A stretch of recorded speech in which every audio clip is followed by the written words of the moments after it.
Сәлеметсіздер ме? Мен Айым Лакшан, Семей қаласынан физика-математика бағытындағы Назарбаев зияткерлік мектебінің 9-шы сынып оқушысымын. Мен жобам тақырыбы көркем шығармалар арқылы қазақ даласында кездесетін емдік шөптердің қасиетін танып, химиялық құрамын анықтау. Бұл жоба Талғат Сұлтанбектің Сасырдың сүті шығармасы негізінде орындалған. Жобаның өзектілігі оқырманның көркем шығармаларға деген қызығушылығын арттыру, фармакология саласына үлес қосу. Қазақстанда кездесетін емдік шөптердің химиялық құрамын зерттеу, аққурай жапырақтары мен жемістері. Зерттеу жұмысының негізгі мақсаты қазақ халқының табиғатпен тығыз байланысын түсіндіру, табиғатқа жанашырлықпен қарау. Қазақ даласында өсетін емдік шөптердің қасиетін анықтап, көркем шығармалар арқылы баяндау. Шығыс Қазақстанда кездесетін дәрілік өсімдіктердің химиялық құрамын зерттеу. Елімізде кенже қалған фармакология саласына үлес қосу. Жоба кезеңдері: Талғат Сұлтанбектің Сасырдың сүті шығармасымен танысу, шығармаға арқау болған сасыр өсімдігі жайлы қосымша ақпарат жинау, сасыр өсімдігіне макроскопиялық және микроскопиялық зерттеу жүргізу, дәрілік тұнбалар дайындау, сүйекті аққурай жапырақтары мен жемістердің морфолого-анатомикалық құрылысына зерттеу жүргізу.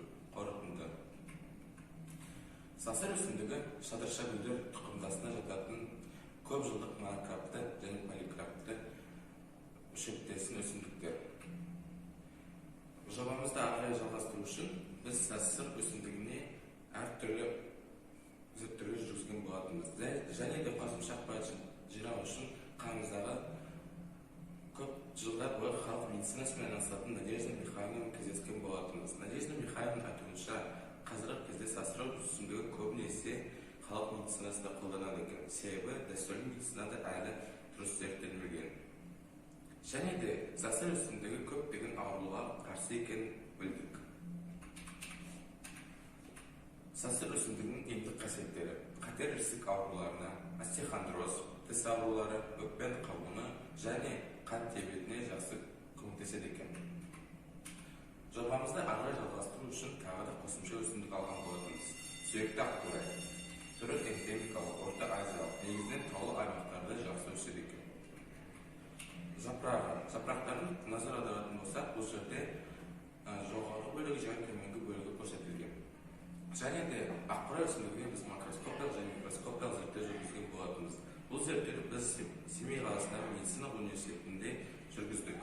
Яғни біз және де аққурай өсімдігіне біз макроскопиялық және микроскопиялық зерттеу жүргізген болатынбыз. Бұл зерттеуді біз Семей қаласындағы медицина университетінде жүргіздік. Яғни біз оның анатомикалық құрылысын байқадық. Қорытындылай келе, біздің зерттеуіміз қазақ әдебиеті мен химия пәнін біріктіре отырып, жас ұрпақтың емдік шығармаларда кездесетін емдік шөптерге бей-жай қарамай, қасиетін біліп, өз қажетіне жарата білуіне жетелеу.